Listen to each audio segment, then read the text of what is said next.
My journey to incredible India has started 16 years ago. Back then, I was only a young kid who had just met a strange man with a long white beard, big blue eyes, and all dressed in orange. He used to tell me a love story about a place in this world called India. He used to live in the mountains, away from everyone, and we used to visit him as an escape from our small world, confined within few villages, one next to each other. From that moment, probably, I have planted the seed to become a traveler one day worldwide. The journey has not been easy, but finally, after 16 long years, here I am. I made it to India. Many people told me that it was not going to be easy. I can now say that it wasn't. But it's also true that what doesn't kill you makes you stronger. India is that place where nothing makes sense, but everything has its own sense. The second most populated country in the world. How many faces have I seen? That's impossible to tell. Same as it is impossible to explain the many faces of India that you can encounter when you are there.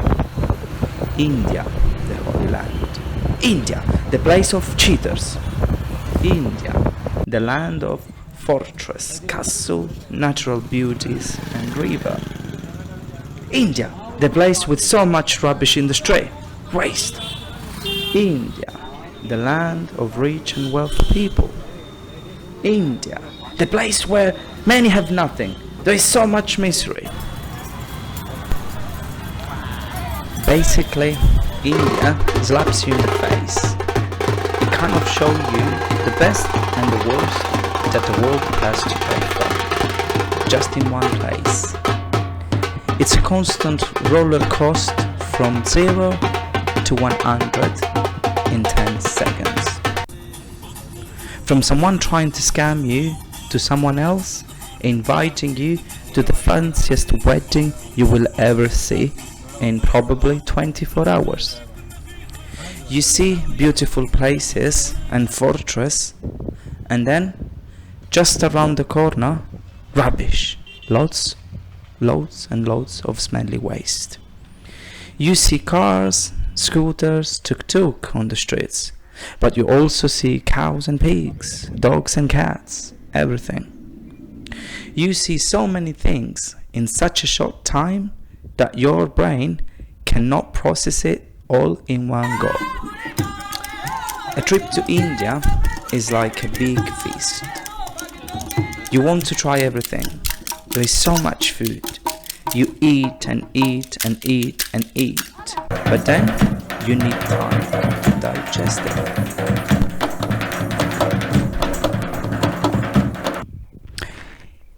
Isn't life a little bit like everything I just described? Isn't life a journey characterized by the people we have met? Isn't life made by so many faces of the same coin? Isn't life a roller coaster with so many ups and downs? Isn't life an orchestra of nonsense that we put together and we call it life experience? Isn't life a mix of beautiful and horrendous moments? Isn't life just a trip to nowhere until we get there? Yes, it is. Now, let's talk about the elephant in the room. Spirituality. Many people, including myself, tend to, let's say, glamorize India as a spiritual place. It definitely was a holy place and probably still is a spiritual place. But at the same time, we need to take in consideration that it's a changed place. Since the dawn of time, India has been ruled by a rigid caste system. On top of that, 124 years of British colonization has not helped at all. The struggle is real. Just thinking about 1.37 billion people getting around, it gives you a good idea of what I'm talking about. People got to survive, and in the strive to do it, they can probably put aside the spirituality for some time. In average, in an Indian city, you can walk maximum for probably 1 minute and a half before someone tries to sell you something or tells you something. As I have mentioned before, there are so many people with nothing. So you need to be ready, as you will see so many beggars in the street. Some of them are very ill. Some of them are very old. But some of them are way too young. Kids should not pay the price for the crap world that we have created. But unfortunately they do, every day.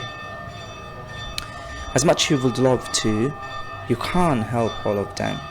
You can't change the way they live their lives. So what can you do?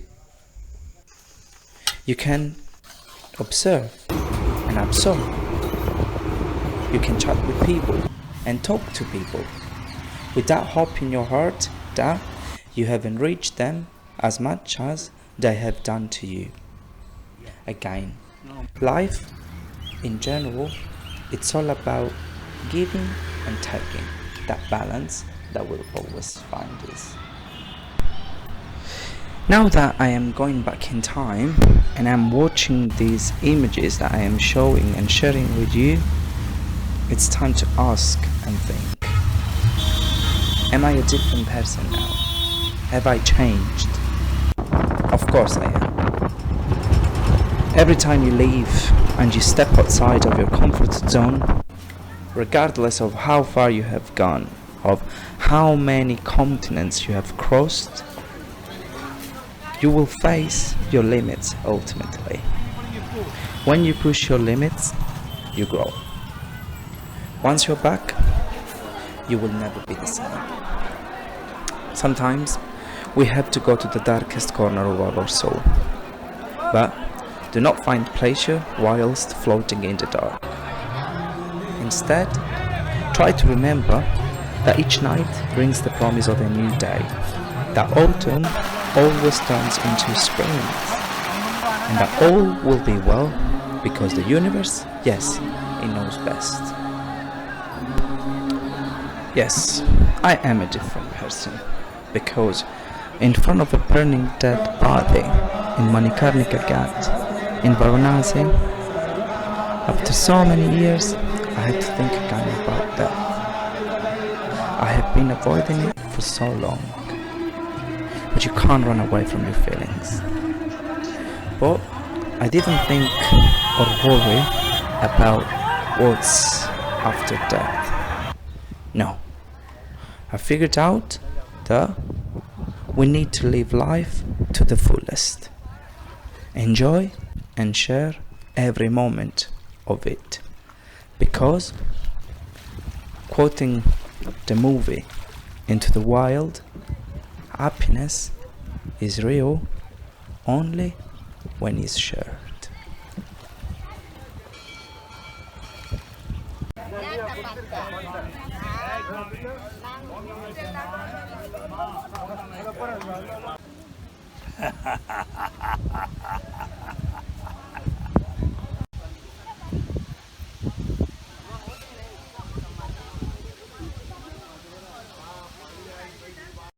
This is the end.